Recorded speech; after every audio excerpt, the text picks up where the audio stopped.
in Bromley they used to have a market, and there was a bloke, and you couldn't understand what he was saying.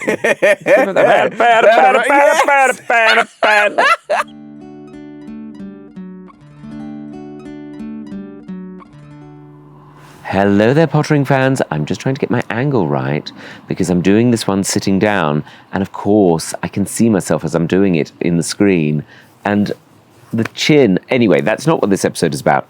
Joining me in the garden this week on pottering is the brilliant JB Gill. You may know him from JLS. We have been working together on some things this year, and as ever, I always try and invite interesting, wonderful people into the garden to join me. And JB is no exception. He is a farmer. Who knew? I mean, talk about gardener. He's an actual farmer. You can't get better than that, can you? He's also in the forthcoming series of The Box on ITV, and he's a truly wonderful person. I've loved the time I've spent with him this year, and I hope you enjoy our chat as much as I did. Well, hello and welcome to Pottering with me, Tom Allen, with you since 2025, here in the garden, bringing my friends to have a nice chat amongst nature, because I think people are at their best in nature. Would you agree, JB Gill? Absolutely agree. I think it is a fantastic environment to base oneself in. Oh, thank you for And agreeing. this is a delightful garden, I might add. Oh, well, I'm glad you like it. It is. I sneaked a tomato on the way to my Well, and what did you think? Delicious. Not bad? And it was a small one as well, so that tells you everything. Is that right? Because there's nowhere to hide in those small ones. Yeah, they've just come into being ready. So Yeah. I'm glad you enjoyed it. It bodes well. It bodes well. I'll give you a Yes. potato on the way out. Depending on how long we chat, actually, we'd have to be talking for about another 3 weeks. But we've got courgettes here. So I feel like I can talk to you about these things as a farmer. Yes. As a farmer, I mean, you don't do arable, do you? We don't do arable, or certainly not on a large scale, but we have grown tomatoes, courgettes, cucumbers. Am I doing it right? You are doing it right. There's They a look few- very healthy. I've been trimming the early, the beginning leaves, but I've started to see. I'm saying this now. Yeah, I can There's see a couple coming something through. there. Yeah. Something here. Yeah, look. See, I'll have to come back. So, because I've tried to grow up this stand, but the courgette's like, no, we like to be down here. No, better up. And we've got aubergines there. Okay, yeah, they're taking a little bit longer to come through, but Yeah, I don't know if I planted them too late. And then in that sort of grey pot, I did plant lettuce, and then the snails came and ate them all. And I thought, well, that's never going to come to anything. And that's when I put the aubergines. But one lettuce, just on the side there, did survive. Ooh. So we could have a salad yet. It's looking good. Very, very good. I mean, thing is, though, nature is difficult, isn't it? Yeah. I mean, how long have you had your farm? So we have been there coming up to 15 years. Wow. Yeah. And we bought it before we'd established the farm. And the farm's probably we've been doing the turkeys about 12 years now, which I can't believe. And 12 years of Christmas. Yeah. And we've been keeping pigs there 14 years maybe now. Okay. So yeah. That's impressive. Yeah. I mean, it is, I imagine, intense to do. Well, I mean, we've kind of made it. So certainly initially when we set up, it was quite intense because it wasn't previously farmed. And we knew historically probably had been. And so for us, it was kind of a case of how can we use this space? What can we do?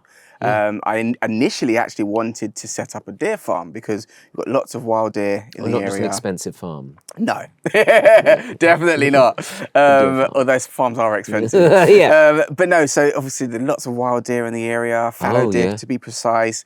And well, for me anyway, like they're such incredible creatures. Love to watch them and so on. But you obviously need a lot of space there. They love to gallop. They do love to go. They love to jump, especially fallow deer as well. And so we then started looking at, okay, what else could we get in? What would work in terms of time and stuff like that? And this is just after as well, I'd sort of gone on a break with JLS, so I had a lot more time. Because I was going to say, like, what was I probably should have started with this question. You see, if I was on the One Show, I would have, I should have structured the conversation in some way.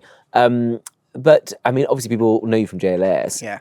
So what made you jump into farming? That's quite a difference. Well, we just had, as I say, we just had the space. And like you say, JLS has sort of come to a close. So we'd sort of made the commitment that we were going to finish I think it was our 4th or 5th arena tour. And after that, we'd sort of take a break from JLS. And at the time, it was a permanent break. We had genuinely no idea what would happen after that point, everybody wanted to do sort of their own projects, and we'd completed our record deal, which was a first actually for an X Factor artist. Oh, really? Yeah. Yeah, we were the first to complete the sort of original record deal that you get, which I think is 4 or 5 albums after you complete the show. So we'd done, I think, our 5th album and obviously completed the arena tour, and then it was a case of like, what's everyone going to do individually? And as much as I'd done sort of, you know, little bits of pieces within TV and broadcasting, like, it wasn't something that I was as passionate about at that time. Right. And I'd been living where I am now for about 2 years. And it was just genuinely a case of like, how can we use this space? We had about 15 acres of farmland. Oh my goodness, yeah. Which had been a headache, to be honest. I was going to say, because you can't just like, oh, well, we'll just see what happens. You've got to keep on top of that, presumably. You have to keep on top of it. It is a nightmare to manage. And, you know, probably not too dissimilar to yourself. If you're not here for... 1.5 acre. But even if you go away for a week or 2 weeks or, for a couple of months to film or whatever, then you come back, you've got to get someone in to do, you've got to get back on top of that. Or we've got, and really have nature's to strong. schedule it. People don't realize how strong nature is. Like, exactly. And I'm looking over here, we've got the bindweed. I mean, if that gets into a whole field, like, it's a problem. It's a problem. Yeah. So you have to stay on top of these things.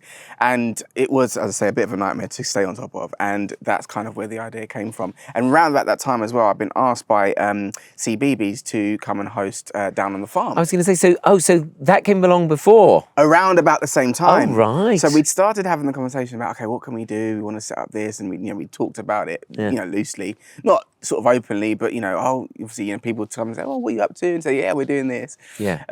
And around that time, then Down on the Farm got in touch and said, listen, we're hearing that you'd set up a farm. We'd love you to come and host a show. And we were like, yeah, absolutely. I had how old was he? Probably about 18 months, I think Ace was, my eldest, at the time. So it was the prime age, the prime, target audience. Yes. Something that I was incredibly passionate about, of course, teaching children where their food came from. It's so important as well. And kids love learning, I think, all of that stuff. Yeah. They're interested in all of it. And I genuinely was learning because as much as, any farmer up and down the country, they'll do what they do, whether it's arable farming or sheep or livestock, whatever it is.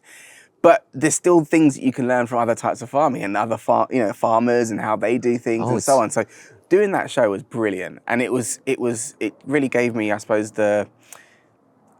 spurred me on really to continue to do something, seeing the reaction that people had and how people responded to what I was doing. Yeah. And at that time, there was no Clarkson's Farm, there was no Springtime on the Farm, there was no... I was going to say, I think you only had Country Farm, Adam Henson doing what he was doing, and Jimmy Doherty actually as well.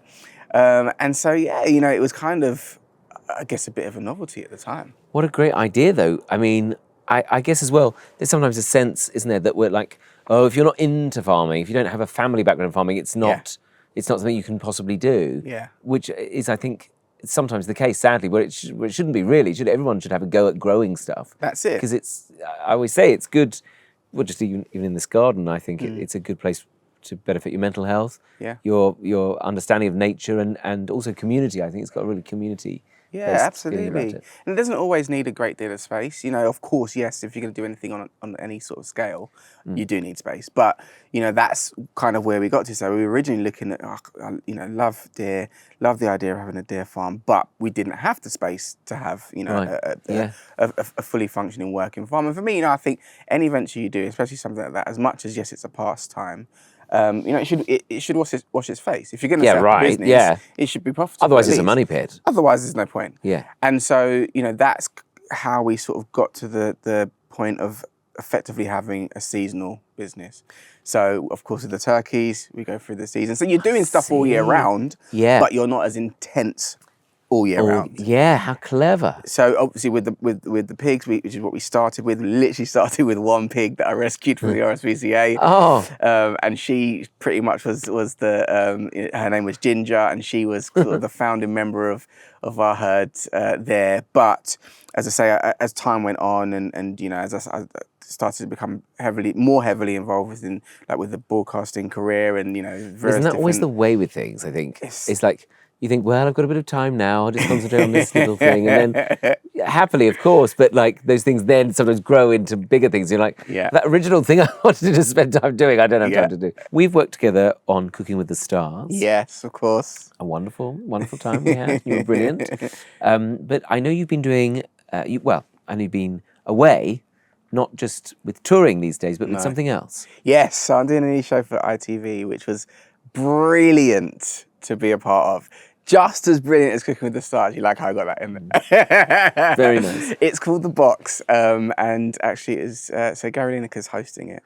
Oh, my goodness. Yes, and genuinely, so I did that alongside Ellie Taylor and Sarah Davis and Shakira from Love Island, and Joey, like loads of us sort of like in this cast, 10 of us.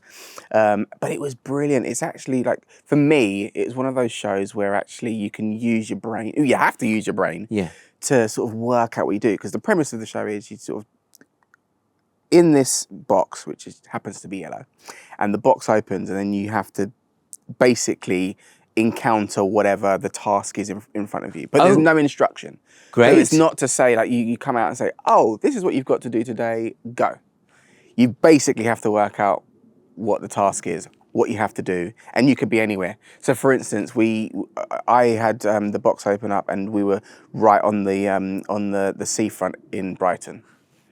And then we had the box open, and you could be on stage in the middle of Butlins. Oh, wow. Yep. Or the box could open, and you're in one of the debating rooms in the Oxford Union. So, and you have no idea when you're in the box. You can guess. So sometimes you can hear things. Yeah. You definitely can't see anything. Right. So usually your eyes are sort of covered, and sometimes your ears are covered as well. So you can't see, you can't hear. Sometimes you can, obviously, you'd be able to smell. So, for instance, by the seaside, smells like the seaside. I wonder what, whatever. Or you could smell food or whatever. But yeah, sometimes you can hear things. Sometimes you might hear like an audience shuffling or making a bit of a noise. Oh my goodness. Whatever. That's so clever. But actually, every task is very, very different. So you're going out, and then sometimes you're against someone, so one person, or it could be like a big thing. So one of the first things we had to do was effectively a bit like a sort of treasure hunt, and you had to kind of come out and work out what the task was, what you had to do.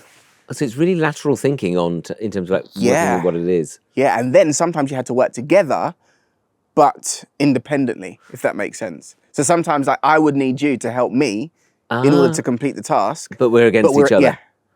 And so it's like morally as well, you have to work out. I'll help you a bit. Yeah, what you need to do, what you should do, how you should do it. And it was a great. This sounds brilliant. I think it's genuinely going to be such a fantastic show. It was great to be part of, and it's great to film. Yeah, and lineup. with like a lot of these shows, like I'm a Celeb and things like that, where you're working with people. It's great, because you get to meet people that perhaps you might have seen their career, or you might have seen them from a distance, but actually get to interact with them and work with them is really, really nice. And you can really build some great relationships, great friendships as a result of it. But for me, sort of being part of the show was great. I've done my fair share of these sorts of shows. But I think the best ones as well are when you see people having to, they don't always have to be getting along together, but sort of like working together in some capacity. I think there's something we love to watch. Like that, exactly. You know what I mean? Like that kind of camaraderie or not, but... And also people from like two different worlds. Oh yeah, that would never ever be together. Yes, and they've come together, and actually they're doing this task together, and it's hilarious, or it's whatever, or it's really difficult, or they're failing miserably, whatever. It's brilliant, really good fun, really good being part of it. And when does that start? Do you know? I believe it's going to be the tail end of this year, so I don't think they've fully locked down the starting date, but I think sort of in the autumn. At some point it'll be kicking off. That's coming out later this year. Brilliant.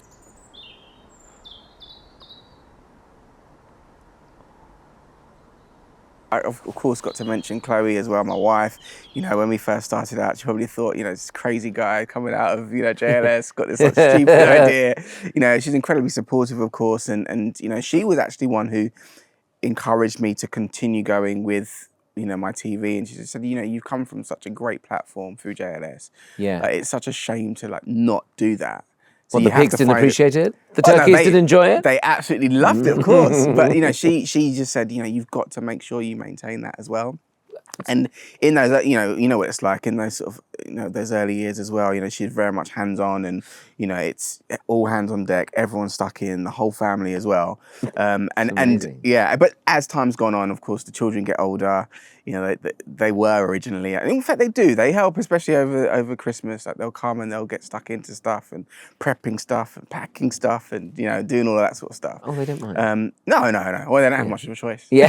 To be very honest with you. Not. But it is, you're seeing sort of more of the bourbon. So if I was doing it pretty much, day in, day out, it's very, very difficult. So now we've got people who will come and will help out. We've got a very good community, an incredibly loyal customer base, and it's. But I think people like to know as well if they're buying something like that. It's lovely to know that it's come from a particular farm, a particular group of people have reared it. And, absolutely. But I think there's something responsible about that as well. I think in this era more than ever, people really value that. So. Yeah, and we take great pride in it because it's very important. How I grew up. My great aunt, who's kind of a bit like my grandmother, she was a passionate foodie. Oh, yeah.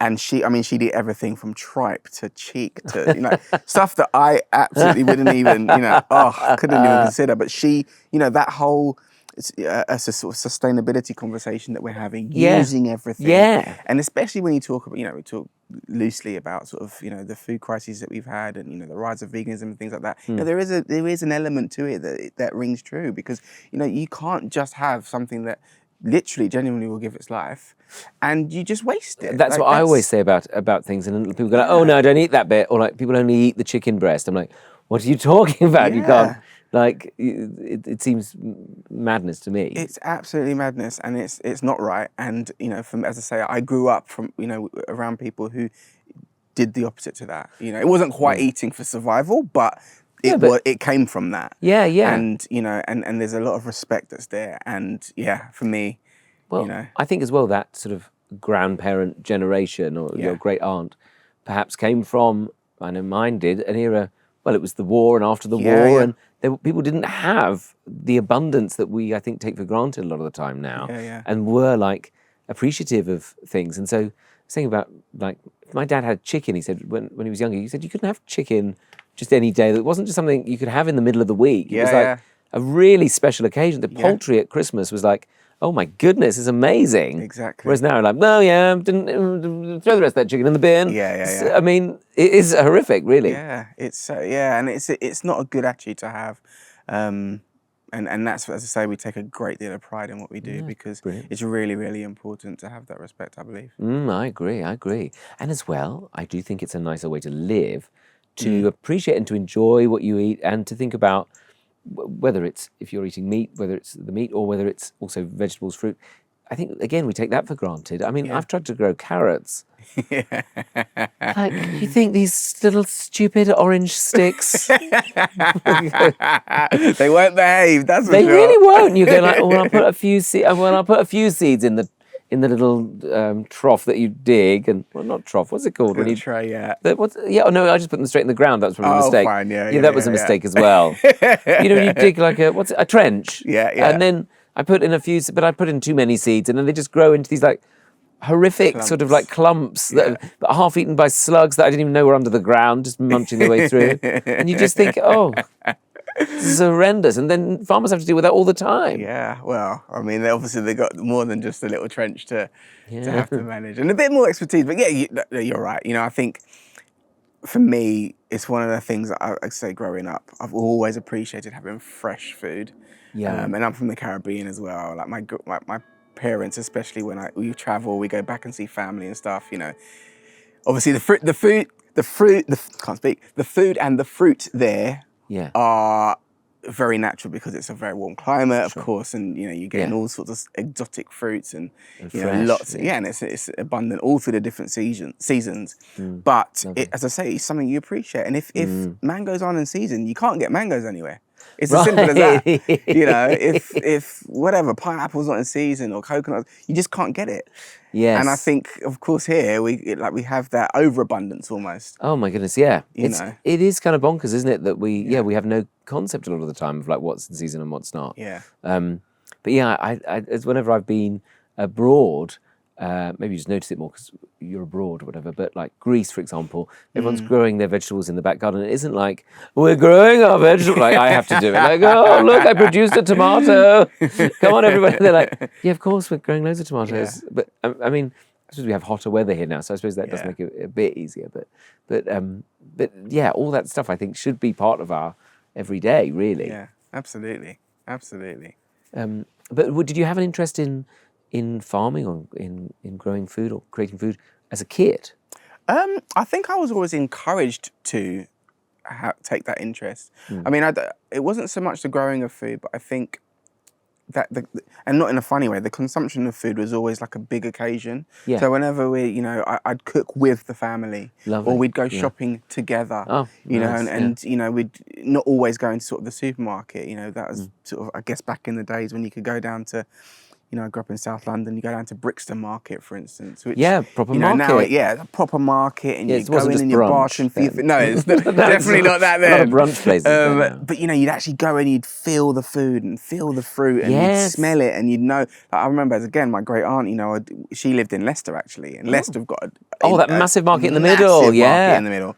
And I've spent pretty much most of my summer holidays and all the rest of it there. But I used to dread it. Having to take the trolley and fill the trolley up, and on the way back we might get to go to the supermarket and get something that is actually, that you really wanted. But everything else is, we got to go to the fishmonger, we got to go to the butcher, we got to go to this, and you get a piece that she could get, and do you know what, I can take that, and that can be used for a couple of different things, and you know what I mean. It was a different style of, but that's how I was brought up. So for me, being able to go to the market and say, smell that, and know that okay, well, 5 for £1 of those is actually quite good value, so we'll get those now, and then we'll try a bit. I want to have a little bit of pineapple, but no, that's too expensive. So you couldn't just get what you wanted when you wanted it. Yeah. I mean, as well, did you ever experience this on the markets when in Bromley they used to have a market and there was a bloke, and you couldn't understand what he was saying. I don't know what he's talking about. I used to love that. Bad strawberries. What even is that? And then you go to school and you wouldn't learn pounds. No. So you'd learn kilograms, and I don't know what you're talking about. I don't know what that is. It's so true. Yeah, those are fond memories, to be honest. Yeah, bad, everything in a bowl. Why don't everything's in a bowl as well? When you to transfer it to the paper bag. Paper bag and do the do the little roll. Yeah, those striped paper bags. I used to love that though. Oh yeah, but there was a charm about it. Yeah. And like Auntie Josie, who wasn't a real aunt, but she was my dad's. She'd been a friend of my dad's mum growing up. Oh yeah. And in Penge, and Auntie Josie would, I don't know, did she have a relative or somebody worked on the market, and she'd get fruit, which again, like I say, it's a big treat. So you go into, do you want an orange? I'll make you an orange juice, lovely fresh orange. But they'd be wrapped in paper as well, like a gift. Yeah. Do you remember that? Yeah. Funny. Oh, I love it. Fond memories. They are really. It's so good. And now I try, as much as I can, I try and do that thing. When you sort of drive through Kent or any of the home counties, really, and you see like the cherries on the side of the road. Yes. Or the strawberries. Oh my goodness. I always try and pick stop. your own. Yes. Did you ever stop? Runner beans.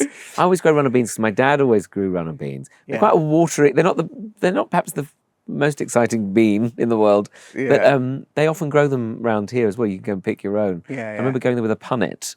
Yeah. As a kid and being told to go and pick loads of runner, so boring. I know. Not quite a strawberry, is it? Now kids go to like trampoline parks and zip wiring, laser quest. We're like, go and pick some strawberries. It'd be nice. Our times have changed. Yeah, it's so different, isn't it? Funny, really funny.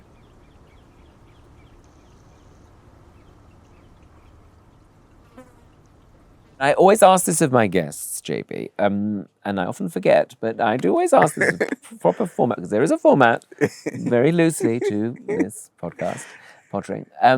Do you have a first memory of being in a garden? Any kind of garden? I do. My first memory of being in a garden, probably my, so it was I think it was our second childhood home. This was in not far from Brixton, just off Brixton Hill. Oh, yeah. And I don't think there was any green space in that garden. I think it was a concrete garden. And at the time, I mean, I've always been into my sport. So for me, it was always a great place to kick a ball. Oh, of course, perfect. Or play with a ball. Yeah.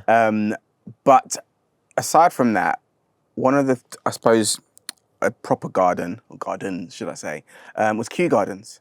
Oh, We right. always used to go. Obviously, it's not my garden, but I we like always it. used to go. It would suit you, actually. Well, we always used to go in the summer when the family came over from the Caribbean. Oh, what a and nice it was place to probably go more to. of like a sightseeing thing, and Yeah, you know, but obviously loved it. still. But I remember, and at the time, I used to think, traipsing around this garden all afternoon. But Yeah. as time's gone on, and certainly as Oh. I've become an adult, I have so appreciated Oh. going back Yeah. and visiting, and you know, obviously taking the kids now. And I don't think I understood at the time how much of an impact it had on me.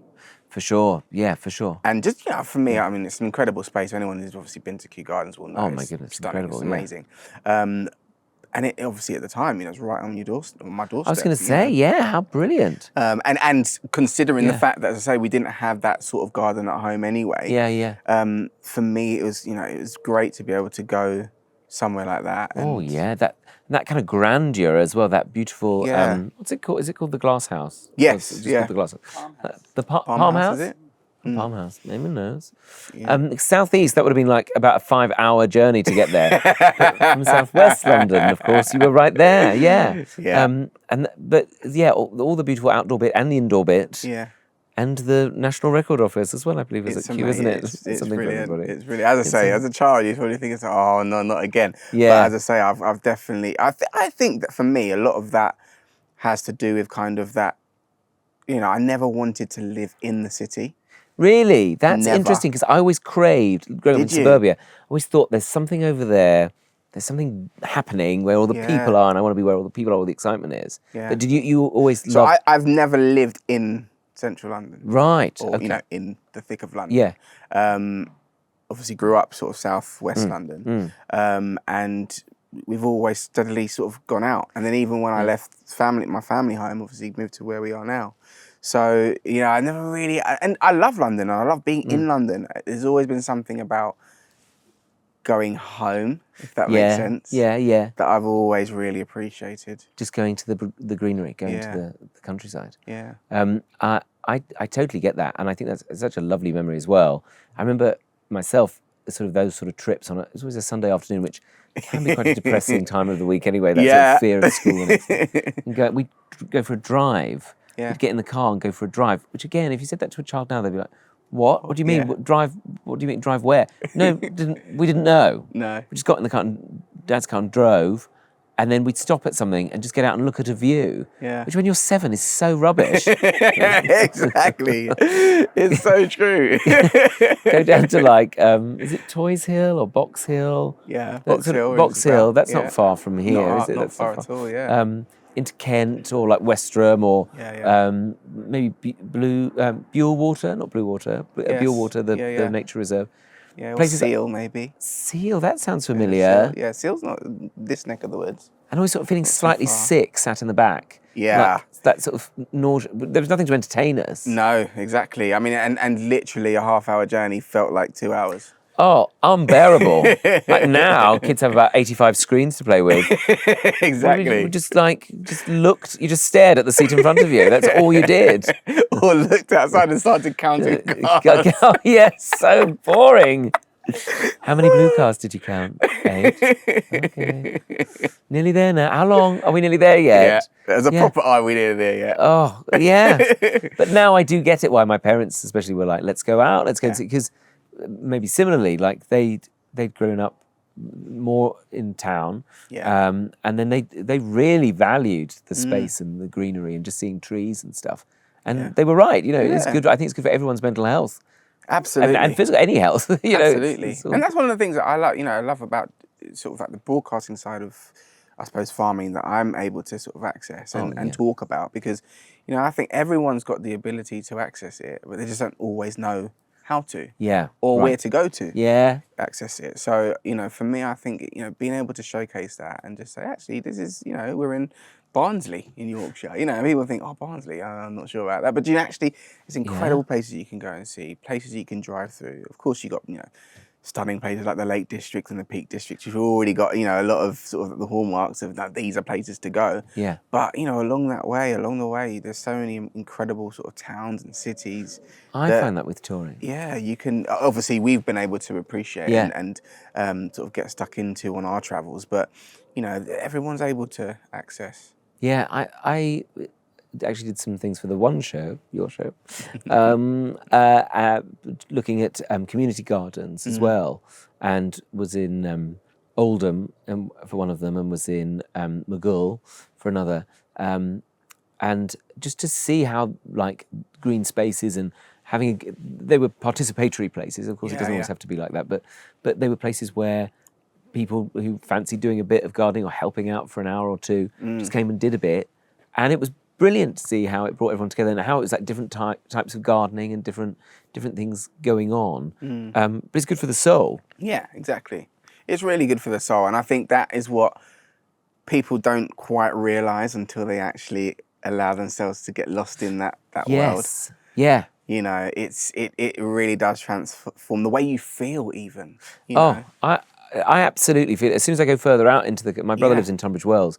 When I go that far, I can feel like my shoulders dropping. Absolutely, and I feel that way. In fact, the kids even now have picked up on.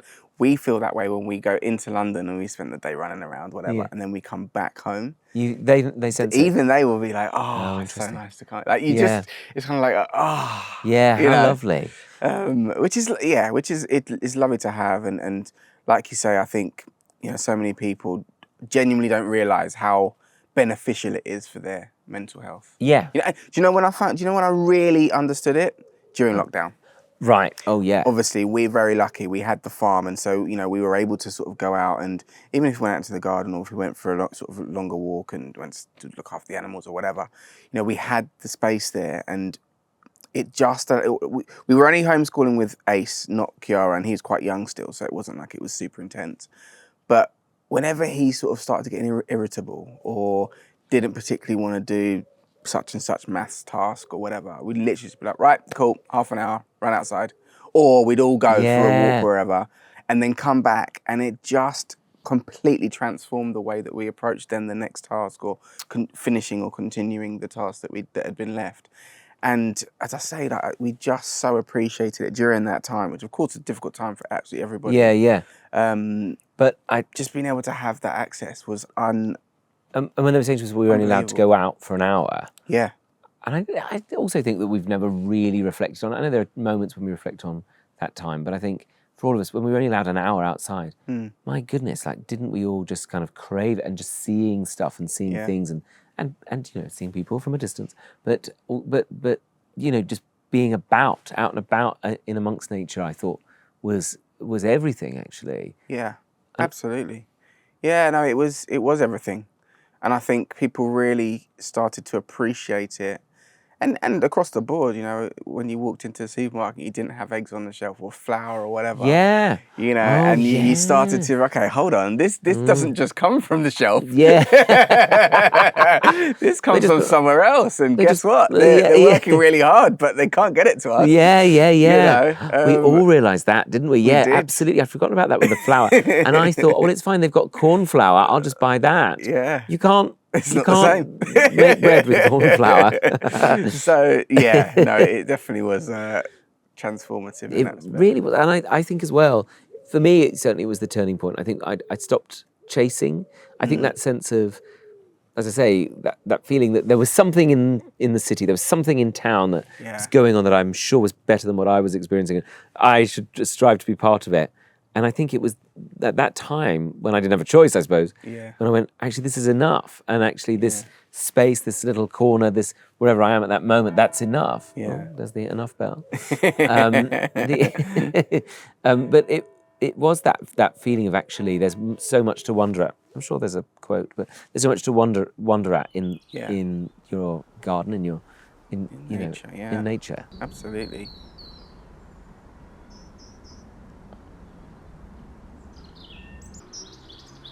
as ever, I hope you're enjoying this tranquil time in the garden with me. And it would mean a lot to me if you would tell other people about it, because we'd like to give this sort of sense of tranquility to everybody. You can let them know with your mouth or with your finger by liking, commenting, and subscribing.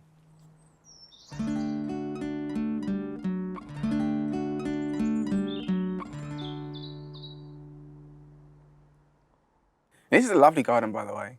Thank you, JB. It does. I feel very relaxed. Well, thank you for saying And there's that. lots of bees, which also means that it's a brilliant garden. Well, we do take quite a lot of pride in the bees. There's one come to sit next to you. Actually, he's enjoying his sunflower, which I think we probably crowded in a bit too many, few too many sunflowers there. But yeah, the bees, we do hear them quite a lot. And we have the meadow turf sort of stuff here. Yeah. So they have a bit of wildflower, and that they seem to enjoy that as well. Yeah, there's a few sort of in there as well. Oh yeah, I mean, it's getting a bit scrub-like up here. I'd quite like to change it, but I don't know. Maybe that's a project for next year. It's difficult. The bees seem to be quite happy here. I'd like to attract perhaps more birds. Yes. We sometimes we do get, but you hear the woo. Is that a Yeah. wood pigeon or something? I'm not sure. Do you know you can get there's apps these days that can tell you what Oh, birds yeah. are doing and how many you've got and where they are. There's the bird bell. Yeah, I know. I always think I should get one of those, and then I never do. Do you have a lot of birds and wildlife where you We are? do. Yeah, to be fair, actually, because we've got it's not a proper pond, but we've got a very, very small sort of. We call it a pond, but it's not really a pond. A puddle. Yeah, I call it a puddle. More like a puddle. But funnily enough, we have had ducks sort of come and take up residence temporarily. Oh, that's exciting. Yeah, which is quite nice. And we've caught them a few times and sort of, tried to snap a few photos and Lovely. whatever else. Do you get other animals attracted to the pond? Yeah, well, we get your typical sort of wildlife. Got lots of foxes and stuff. Badgers. Badgers you get there. Badgers we get. Oh. And then not loads. We get a couple that sort of find their way around. But we've seen woodpeckers. Oh, that's You get your normal jays and things like that. Oh, jays forever. Squirrels. Oh yeah, squirrels. Not Got loads, plenty but of. again, Yeah. get a few squirrels. But I mean, we're quite lucky where we are. We've got lots of wildlife that Well, I guess if you're a farmer. share this. But yeah, Do you and it's find nice. badgers a problem? Because one of our neighbours said there's a badger going around. Really? Because he'll dig up your lawn. Well, we haven't. He hasn't dug up your No. lawn. And apparently he's been going at their garden furniture. Really? That's what they said. Oh gosh. But it could be a fox, couldn't it? Yeah, well, I mean, they'd only really do that if they were trying to get something for their young. Is that what a badger? Maybe for well. Maybe they wanted a lovely patio furniture set. Who knows? Badgers need a Sunday partial afternoon to in the some of garden. those, yeah, as well. They love it. Maybe they're having a barbecue. Usually they get like bits of stuffing and stuff, like things like that. Oh, for, yeah, that kind of soft. for like the what do they have? What do badgers have? A set? Sets. That's it. Is it a set? I don't know why I knew that. Yeah, one you of know those more things than I do. Call me a farm. That's weird that I knew that. A badger set. Yeah. Is it a fox's set as well? No, Foxes. Den. Den. Foxes have a I feel like den. this is a game I probably learned when I was about 6. But yeah, no, so yeah, I don't know. Maybe they get sort of bits and pieces they can sort of, Make a little place for themselves. stash out the. Well, I hope they're enjoying Don't it? the upholstery of the local neighbourhood. Well, I hope they're not getting your upholstery. It looks nice. Well, thanks. Actually, it could do with a bit of a wipe down, so they're welcome to it. If they can clean it, they're welcome to it. But no, I think that must be lovely because this is very much, I would say, suburbia in that we do have nature around us, and without a bit of suburbia. But I think it must be lovely to be in the proper countryside. Where does it go like properly dark at night? I think that's a lovely thing. You turn off the lights and you can't see anything. I mean, we're quite lucky where we are. We're just right on the edge. So we're what you'd call semi-rural as opposed to rural. You know, rural. Rural. Yeah, so That's we're the not. noise of a badger. I think. I should know. You should know. Lord knows. Yeah, so we're not rural, but we're kind of like on Rural adjacent. the edge. Yeah. So we're semi-rural, but it's I mean, we do have streetlights, but if you kind of keep going, then you don't. then yeah. That's they So say a you lot about need- light pollution is a big thing, isn't it? Yeah. And you do actually notice that. Yeah, You do notice it as in you notice the lack of light pollution. Oh, and you like it? I love it. I love it. Nice. And do you get like bats? I've heard bats. Thankfully, we don't have bats because that's not a good thing to have. Do they get in you? Like you can basically you can't. I don't know can't what get the rid of them, exact. can Yeah, you? you can't remove nests and things like that. You've got to kind of leave it as it is. It's not great if you're trying to sell Okay, fine. things like And that. you haven't got them, so that's We great. don't have them, but I have heard them. And actually, you don't realize that you're hearing them until you kind of, well, for me anyway, you sort of like see these like tiny little creatures sort of flitting about, flying about, and you think, what is that? Obviously, it's not a bird. I always think it's a bird. You can hear the bat sound. more than you can see. Of course, it's the middle of the night.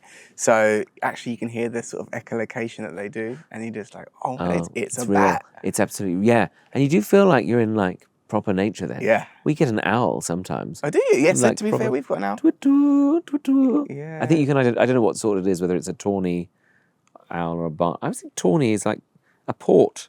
Isn't it like the drink port, like a tawny port? Yeah. Or a tawny owl? But are they small? Is it small? I don't know, I've only ever heard it. Oh, okay. But I guess it's small. Yeah, our owl's quite small.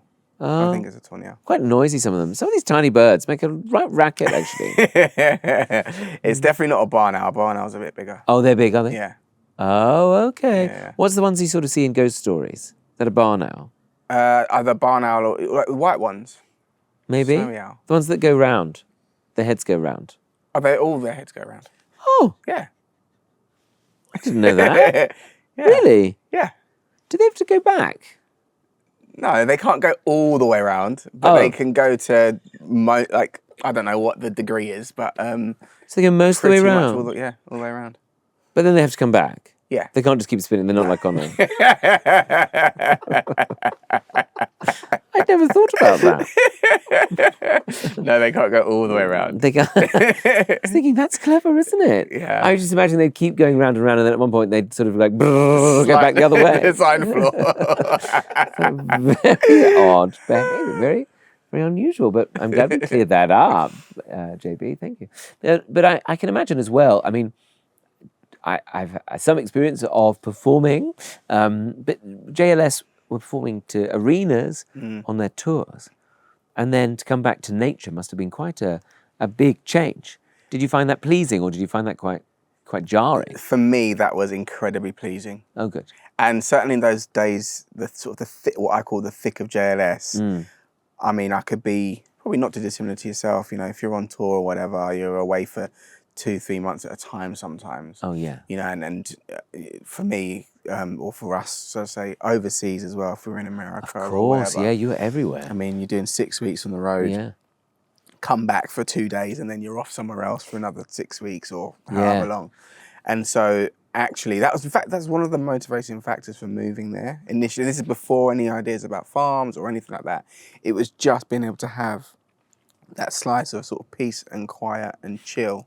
Yeah. Amongst all the sort of madness of Yeah. here, there, everywhere, shows till 2 o'clock at night, whatever, traveling here, there, and everywhere as well. So no, it was definitely something that was pleasing and something that we really wanted to have, Chloe and I. Yeah, I can see that. I mean, I've certainly come to value exactly that. And I think sometimes I've had a tendency to sort of take on lots of things because I feel, well, how lucky am I to get to do these opportunities? But sometimes it's never the thing. It's never doing the thing that's the problem. It's the admin or the preparation or the stuff that goes around it that makes a project stressful or more intense. Intense, yes. And so I am trying to get more of a balance and be in the garden more to try and sort of get more of a footing in just nature and having a normal life. Yeah. No, I think it's really important, and it's something that obviously, especially when we've got 2 children as well, just for them to be able to have space to go out into and utilize and just run off steam. It's honestly, we're so blessed where we are. And as I say, I always say it's the best of both, really.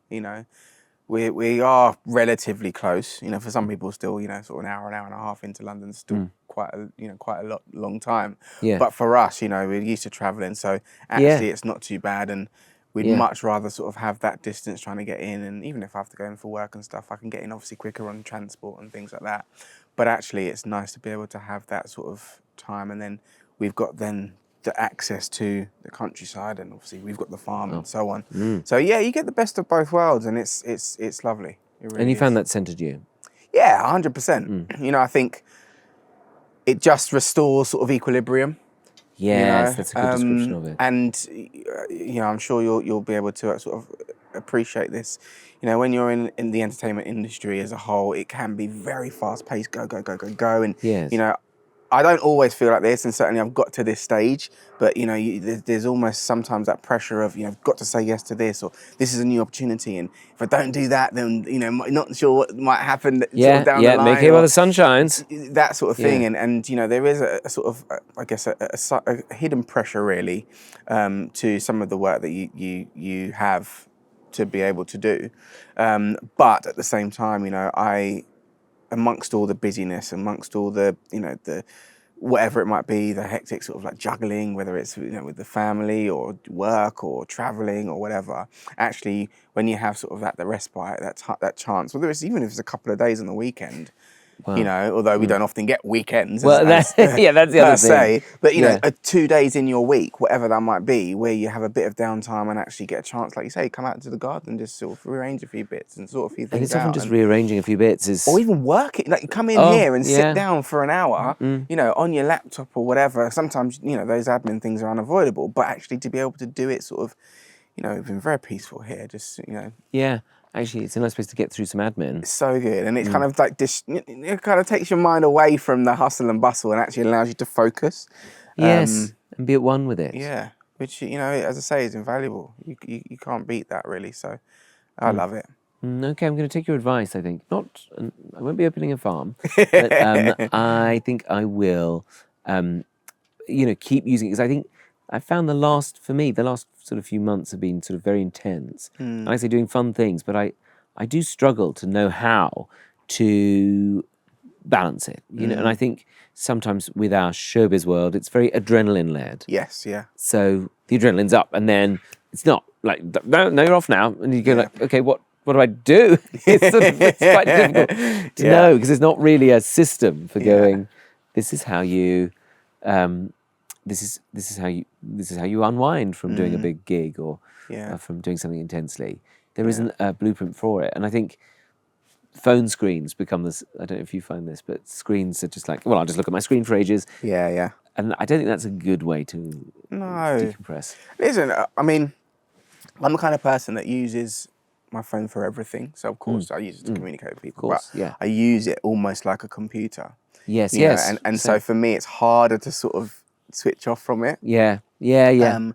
And of course, like, social media is a huge part of what I do. So as much as, yes, you don't want to be sort of like glued to social media, but actually I need it as much as, you know what I mean, as it can entertain me, as it does everybody else. But I think just being able to get that balance right is really key, and I think over time I've really, even just little things, I know you've written books and things like that. And, for me, just being able to have that space like outdoors to be able to process things and think through things. And actually having the farm, some of the sort of mundane jobs like, mucking out and, all that sort of stuff. And, chucking, putting out the hay or straw or whatever it is. Like those sorts of tasks and those sorts of jobs are jobs that most people don't want to do. But actually, I genuinely enjoy them. And I enjoy them because I know for an hour I'm going to be doing this and that's it. I don't have to think about it. And I can think about something else while I'm doing it. Yes, exactly. And that's when I can meditate. I can't do meditation per se. Yeah. But I can do something like that. Exactly. And I think that is the thing that sort of numbs the brain a bit, or not numbs it, just occupies it with something better. It almost resets it. Yeah. Yeah. That's and then actually you're like, okay, cool. Well, I actually thought through that process. Now I can go and do this, and then you know what I mean, and then you're on to the next task. Yes. What? Out of interest, what is the difference between hay and straw? So hay is basically grass. Hay. Yeah, and then straw is usually what's left over from wheat. I didn't know that. Yeah. Hay is grass, straw is left over from wheat. So straw a bit thicker. Yeah. Okay. And hay, what, like... And animals wouldn't eat straw. They just lie on it. Yeah. But they'll eat hay. Yeah. Oh, I didn't know Hay that. is basically what animals, well, not every animal, but so now you'll be seeing a lot of, if you're out in the countryside, you'll be seeing a lot of farmers sort of cutting either hay or straw, and it's all basically for winter bedding. Or the hay bale, not the hay bale. I like that. But yeah, no, so you'll be cutting it all for sort of winter bedding or winter feed. And they'll feed on it in the winter. Yeah, so sometimes sometimes dried grass. Well, now it's definitely dry because obviously we've had such incredible weather. Got wet it's grass, definitely not wet. Sorry. But sometimes they'll mix. So sometimes they'll have haylage or Haylage? silage. What's haylage? So it's okay. So hay is just fully dried. Yes. Haylage is kind of like when it's partially dried. A bit and then dry. silage is when it's wet. So you have to wrap it differently and keep it differently, otherwise it goes mouldy. Oh, so you trap all the air out. It's wet, but you keep the air out of it because obviously if there's air in it, then that will make it go mouldy. Yeah, and then you. So it's like vac formed. Basically, yeah. Like a sort of Iberian ham. Yeah. So you know when you drive through the countryside, you see those big black sort of. Yes, the rolls. Yeah, the rolls. That's usually either silage or haylage. That'll be silage or haylage. Yeah. But not just your plain old hay. No, so the ones where you see that the massive blocks, they're usually straw.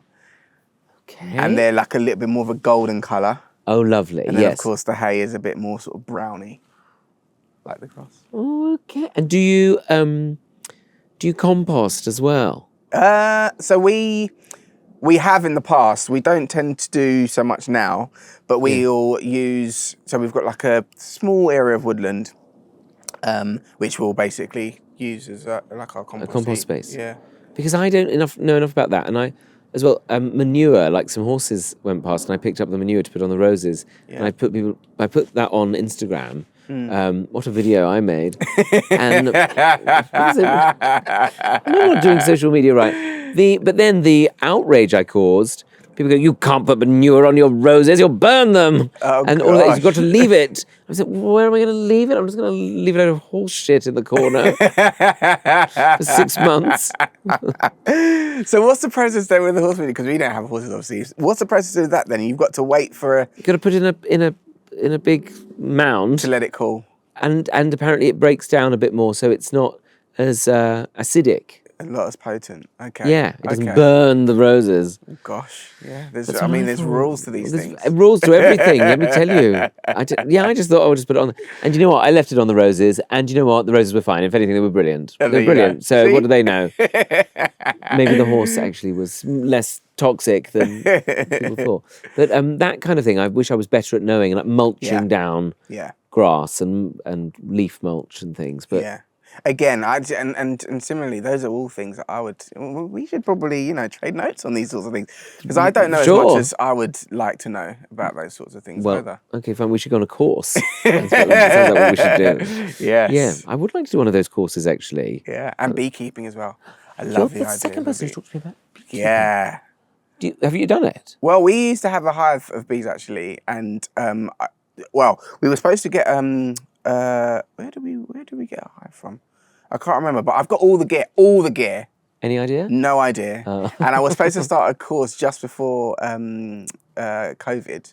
Of course, COVID was paid, all paid. But I'm fascinated. I love it. Well, apparently they know you, and so they don't sting you and things. And it depends on the bees that you get. Oh right, mine probably would. No, so it depends. You can, obviously a lot of usually British bees are not very aggressive, so they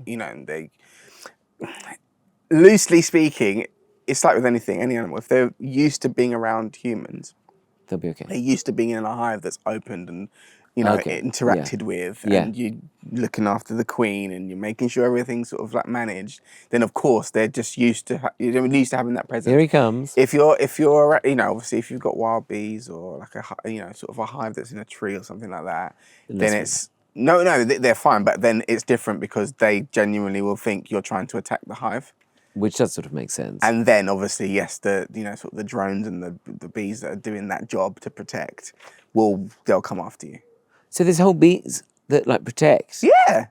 The colony of bees is honestly such an incredible, it's so fascinating.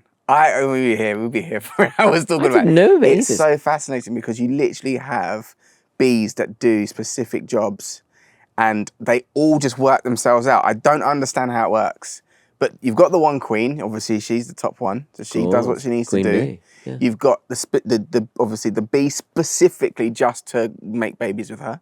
Oh, she's got... Yeah. Then you've got that sort of like where she lays her eggs and she's got her own little pods for that. So there's no honey that's grown, like you don't get honey in those bits. That's where the kids are. Yeah. And then you get the bees obviously that produce honey. And they're producing the honey obviously to feed the colony and feed the larva and all the rest of it. And then you get the worker bees that will go out and forage the honey. So they go into the pollen and they go into that's a worker bee. That's the worker bee. And then you get the drones. And the drones are basically sort of like this. You get a couple that's, well, not literally a couple, but you get the ones that are sort of like effectively sentinels that are like around the area of the hive. Just keeping an eye. Yeah. And then you get the ones that are inside.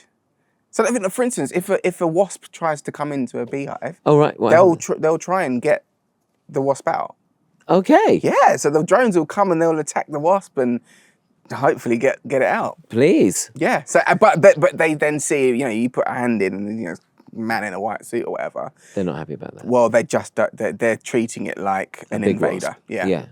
So, and didn't then know the that they were that drones complicated. they'll literally come and they'll give their life to try and protect. Oh, because they die when they give the sting. Yeah. Who'd have thunk it? I didn't think it was as complicated as all that. It's unbelievable. And apparently, and I don't know if there's actually actual validity in this, but apparently, honey is one of the only food types that you could survive on entirely. Really? Yeah, because it's got water, it's got source of carbohydrate, and Protein? I want to go as far as to say it's probably got all three.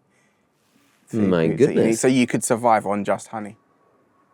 Well, no, that's what I'm going to... That's my new diet taken care of. I need to live... Not live sure I'm going to recommend that. We ate We'll so have much to honey. we'll have to, He actually turned into a worker bee. But yeah, I'm pretty sure that is the case. Wow, Well, wow, we'll find wow. out, won't we? I've said it now. JB, you've inspired me now. I mean, the thing is with nature, you just sort of think it's quite passive and you just plant a few things and watch them grow. But actually, thank you. Yeah. Everybody's working hard. Yeah, they really are. My goodness. Well, JB, thank you very much. We are hard... Thank you.